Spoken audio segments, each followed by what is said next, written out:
नमस्कार, बहुत स्वागत है आपका जी मध्य प्रदेश छत्तीसगढ़ पर। आपके साथ मैं हूं सोनाली सिंह।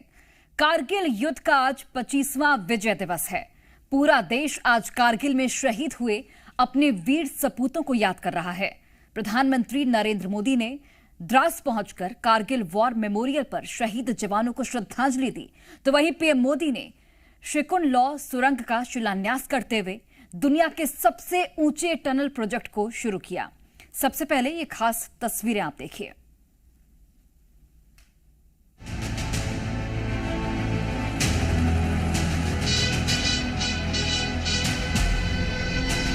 कारगिल विजय दिवस हमें बताता है कि राष्ट्र के लिए दिए गए बलिदान अमर होते हैं। ये देश हमारी सेना के पराक्रमी महानायकों का सदा सर्वदा ऋणी है।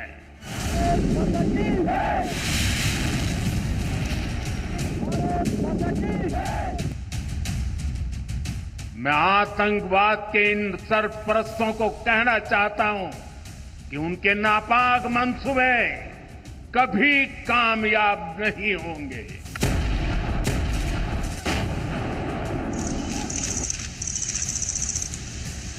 बीते 10 वर्षों में हमने डिफेंस रिफॉर्म्स को रक्षा क्षेत्र की पहली प्राथमिकता बनाया है।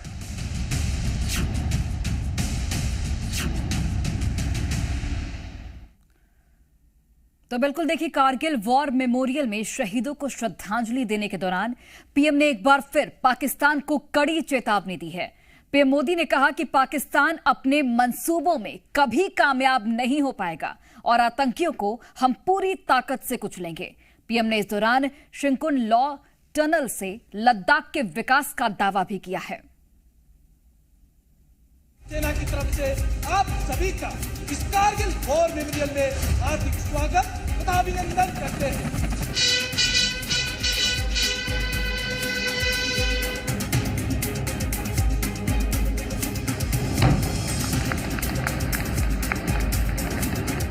प्रधानमंत्री नरेंद्र मोदी ने कारगिल विजय दिवस की 25वीं वर्षगांठ के मौके पर लद्दाख से एक बार फिर पाकिस्तान को उसकी कायराना हरकतों के लिए आईना दिखाया। पीएम ने एक बार फिर पाकिस्तान को ये संदेश दिया कि जो भारत के खिलाफ सिर उठाएगा उसका सिर कुचल दिया जाएगा। मैं आतंकवाद के इन सरपरस्तों को कहना चाहता हूं कि उनके नापाक मंसूबे कभी कामयाब नहीं होंगे। विजय दिवस के मौके पर पीएम मोदी द्रास में कारगिल वॉर मेमोरियल गए, जहां उन्होंने शहीदों को श्रद्धांजलि दी। पीएम ने इस दौरान पुष्प चढ़ाकर शहीदों को हाथ जोड़कर प्रणाम किया और फिर सैल्यूट किया। इस दौरान वहां सेना के बैंड की धुन भी सुनाई पड़ी। शहीदों को नमन करने के बाद पीएम मोदी ने कारगिल युद्ध के नायकों के परिवारों से मुलाकात की। इस दौरान पीएम ने उनका सम्मान बढ़ाया, साथ ही सभी से हाथ जोड़कर बात की। शहीदों को याद करते हुए पीएम मोदी ने कहा कि कारगिल में हमने केवल युद्ध नहीं जीता, बल्कि सत्य, संयम और सामर्थ्य का अद्भुत परिचय भी दिया था। कारगिल में हमने केवल युद्ध नहीं जीता था, हमने सत्य, संयम और सामर्थ्य का अद्भुत परिचय दिया था। कारगिल पर पीएम ने कांग्रेस को भी घेरा और इस विजय को किसी सरकार या दल की नहीं, बल्कि देश की विजय बताया। कारगिल की विजय ये किसी सरकार की विजय नहीं थी।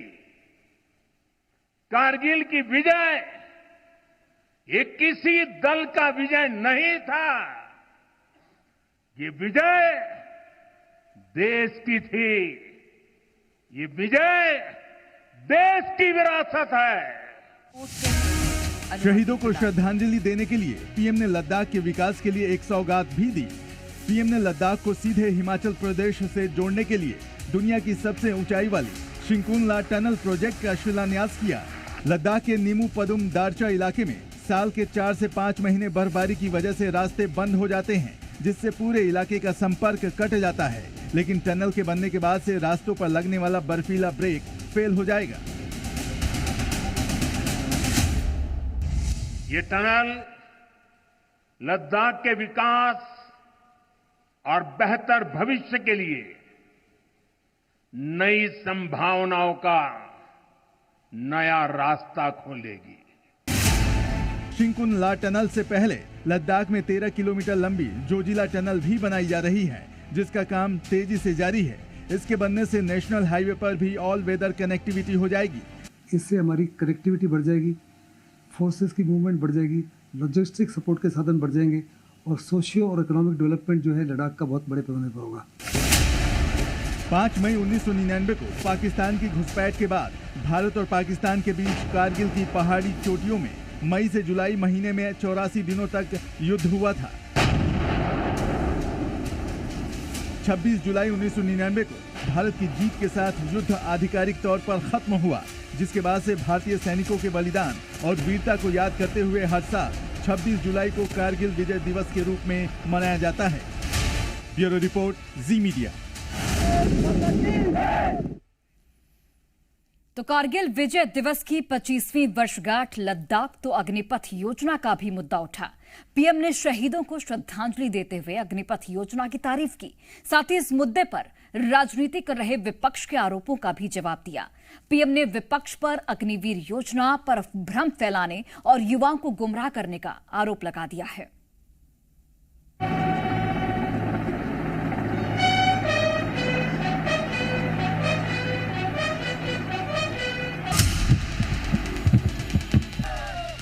कारगिल विजय दिवस के मौके पर पीएम मोदी ने शहीदों को श्रद्धांजलि देते हुए अग्निपथ योजना का भी जिक्र किया। अग्निवीर पर हो रही सियासत का जवाब देते हुए पीएम ने इस योजना से देश की ताकत बढ़ने और युवाओं के देश सेवा के लिए आगे आने का दावा किया। पीएम ने आरोप लगाया कि कुछ लोग इस योजना पर भ्रम फैलाकर देश के युवाओं को गुमराह कर रहे हैं। अग्निपथ का लक्ष्य सेनाओं को युवा बनाना है। अग्निपथ का लक्ष्य सेनाओं को युद्ध के लिए निरंतर योग्य बनाए रखना है। इतने संवेदनशील विषय को कुछ लोगों ने राजनीति का विषय बना दिया है। इस दौरान पीएम मोदी ने विपक्ष के उन आरोपों को भी नकारा जिसमें यह दावा किया जा रहा था कि सरकार पेंशन बचाने के लिए अग्निपथ योजना लाई। जरा कोई मुझे बताए, आज मोदी के शासनकाल में जो भर्ती होगा, क्या आज ही उसको पेंशन देना है क्या? उसको पेंशन देने की नौबत 30 साल के बाद आएगी और तब तो मोदी 105 साल का हुआ होगा और तब न भी मोदी की सरकार होगी। अग्निपथ योजना पर पीएम ने लद्दाख से विपक्ष को घेरा तो इसके विरोध की गूंज एक बार फिर दिल्ली में सुनाई पड़ी। 4 साल के लिए सेना में रहेगा, उसके बाद घर पे जाकर क्या करेगा? पकौड़ा बेचेगा? इससे ज्यादा अपमान सेना का नहीं हो सकता है। और जब इंडिया पार्टी की सरकार आएगी 24 घंटे के अंदर इस व्यवस्था को खत्म करके रेगुलर भर्ती करेंगे। 6 महीने की ट्रेनिंग के बाद इन अग्निवीर को सीमा पे खड़ा करना चीन और पाकिस्तान के सामने निर्दयता है, क्रूरता है और प्रधानमंत्री जी उसके दोषी होंगे। अग्निपथ योजना को खत्म करने के दावे हुए तो बीजेपी ने भी विपक्ष को सुरक्षा और सियासत का फर्क समझा दिया। देश को कभी जरूरत पड़ेगी तो हमारे बच्चे बंदूक उठा सकते हैं। करियर भी मिल रहा है, स्वास्थ्य भी मिल रहा है, हेल्थ भी मिल रहा है, एक अच्छी दिशा भी मिल रही, तनख्वाह भी मिल रही। ये विपक्ष का काम है। 5 साल इन लोगों की तैयारी है कि कैसे भी कोई भी, अगर प्रधानमंत्री जी बाल भी बनाएंगे, कपड़ा भी पहनेंगे, सिर्फ विरोध करना हर बात का। बीजेपी ने इसे देश और युवाओं के हित में बताया। साथ ही इस बात का दावा भी किया कि अग्निपथ योजना से देश के युवाओं को आगे आने और देश की सेवा करने का मौका मिलेगा। ब्यूरो रिपोर्ट, जी मीडिया। और देखिए, इस बीच यूपी सरकार पर नेम प्लेट को लेकर लग रहे आरोपों पर आज सुप्रीम कोर्ट में बड़ी सुनवाई हुई। दरअसल इस बार कांवड़ यात्रा की शुरुआत के साथ ही ऐसा विवाद भी जुड़ गया जिसने यूपी सरकार पर कई सवाल खड़े कर दिए। दुकानों पर मालिक का नाम लिखने का मुद्दा ऐसा गरमाया कि पूरा विवाद सुप्रीम कोर्ट की चौखट तक पहुंच गया।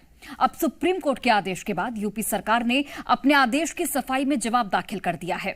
पहचान विवाद पर क्या है योगी के 5 सबूत, आइए आपको इस रिपोर्ट के जरिए बताते हैं।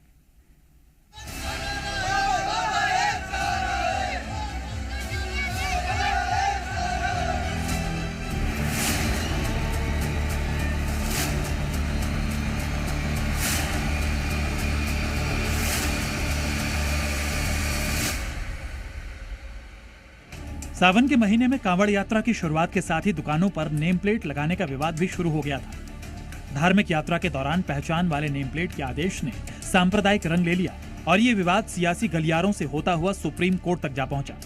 मगर अब दुकानों पर नेम प्लेट में उत्तर प्रदेश सरकार ने सुप्रीम कोर्ट में अपनी सफाई पेश की है। आपको बता दें कि यूपी सरकार ने नेम प्लेट लगाने का आदेश जारी किया। सरकार के आदेश के खिलाफ याचिका दाखिल की गई। सुप्रीम कोर्ट ने नेम प्लेट मामले में अंतरिम रोक लगाई। सुप्रीम कोर्ट ने यूपी सरकार से आदेश पर जवाब मांगा और शुक्रवार को यूपी सरकार ने अपना जवाब दे दिया।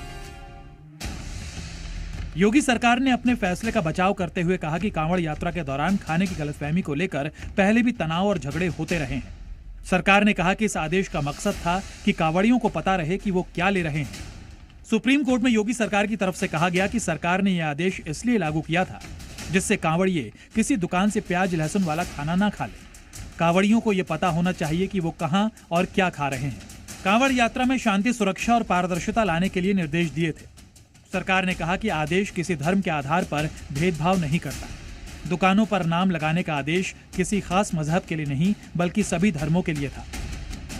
सुप्रीम कोर्ट को उत्तर प्रदेश सरकार ने बताया कि कांवड़ियों की तरफ से शिकायत मिलने के बाद ही दुकानों के बाहर नाम लिखने वाले फैसले का आदेश दिया गया था, जिससे कांवड़ियों की धार्मिक भावनाएं आहत न हो और शांति से कांवड़ यात्रा पूरी हो जाए।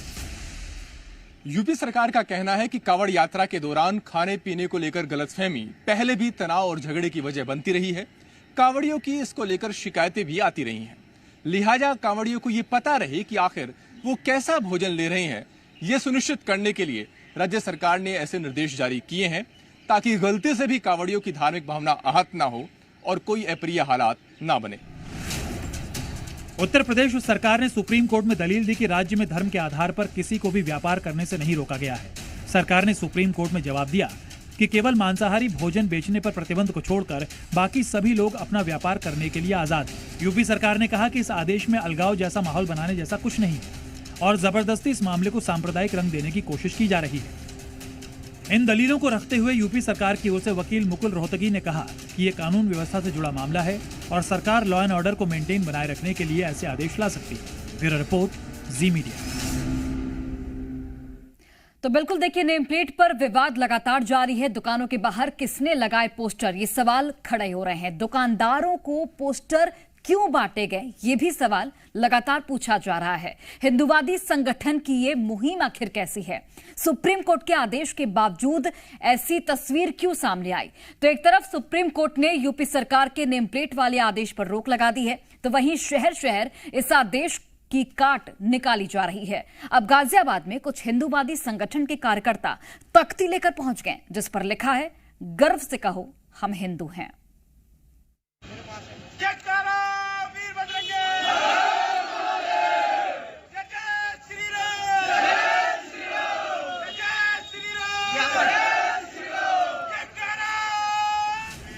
जय श्री राम के नारे लग रहे हैं, लेकिन हर किसी हाथ में एक तख्ती है जिस पर लिखा है, गर्व से कहो हम हिंदू हैं।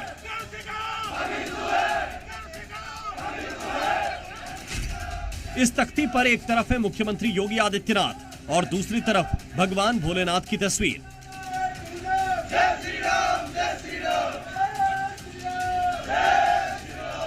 नेम प्लेट पर जारी विवाद के बीच हिंदू युवा वाहिनी के कार्यकर्ता गाजियाबाद के दूधेश्वर नाथ मंदिर पहुंचे।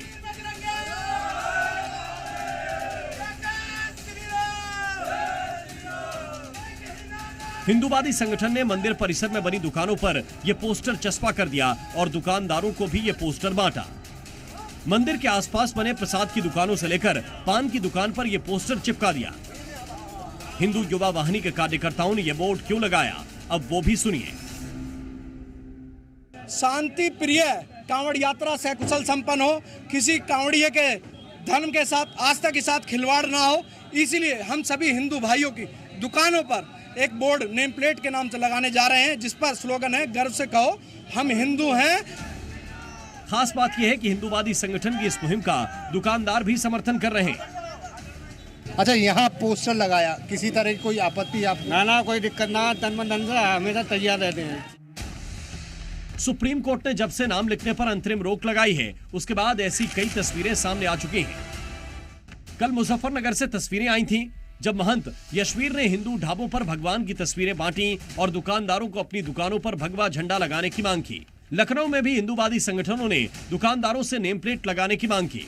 और अब तस्वीरें आई हैं गाजियाबाद से, जहां हिंदू युवा वाहिनी के कार्यकर्ताओं ने दूधेश्वर नाथ मंदिर परिसर के दुकानदारों को हिंदू नारे वाले पोस्टर बांटे हैं।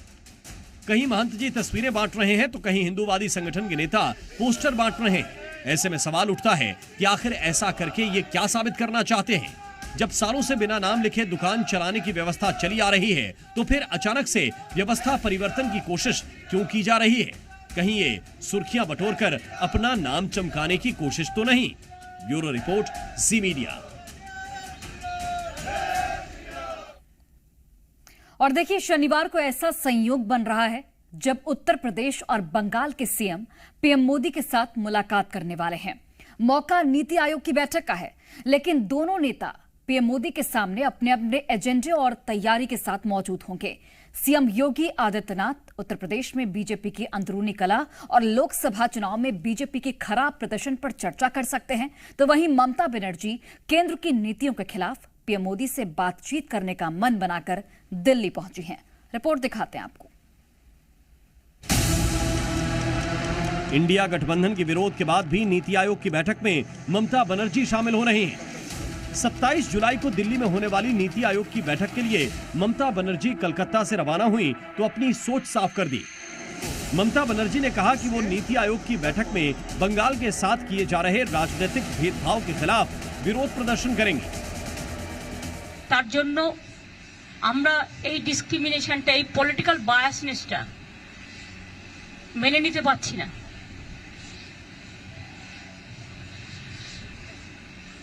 এবং তারপর থেকেও যে attitude from minister two BJP party, এমনকি বাংলাকে ভাগ করার চক্রান্ত, একদিকে হচ্ছে ইকোনমিক ব্লকেড, অন্যদিকে হচ্ছে जियोग्राफिकली ब्लॉकेड। नीति आयोग की बैठक में ममता बनर्जी भले ही विरोध जताने का मन बनाकर दिल्ली पहुंच रही हो, लेकिन बिहार को मिले स्पेशल पैकेज के बाद ममता भी केंद्र सरकार से बंगाल के लिए अपनी कुछ डिमांड रखने वाली हैं। मुख्यमंत्री ममता बनर्जी 1,71,000 करोड़ रुपए की मांग लेकर दिल्ली पहुंच रही हैं। ममता 34,684 करोड़ केंद्रीय अनुदान की मांग करेंगी। केंद्र सरकार से राज्य के हिस्से के 92,900 करोड़ रुपए की भी मांग करेंगी। प्राकृतिक आपदाओं के चलते हुए नुकसान के लिए ममता करीब 40,000 करोड़ की मांग करेंगी। ममता बनर्जी हर सेक्टर का अलग अलग हिसाब लिखकर केंद्र को सौंपने जा रही हैं। वो कहती हैं कि नीति आयोग में आवाज उठाएंगी, तो आप समझ लीजिए इसके अंदर बहुत गहराई है, हुई है बहुत ज्यादतियां। आपको बता दें कि तेलंगाना के मुख्यमंत्री रेवंत रेड्डी, पंजाब के सीएम भगवंत मान, कर्नाटक के मुख्यमंत्री सिद्धारमैया सहित कई नेताओं ने मीटिंग में नहीं शामिल होने का फैसला लिया है। लेकिन विपक्ष की तरफ से ममता बनर्जी के अलावा झारखंड के चीफ मिनिस्टर हेमंत सोरेन भी नीति आयोग की बैठक में शामिल होंगे। ब्यूरो रिपोर्ट, जी मीडिया। और चलिए इसी के साथ फिलहाल इस बुलेटिन में बस इतना ही। आप देखते रहिए जी मध्य प्रदेश छत्तीसगढ़।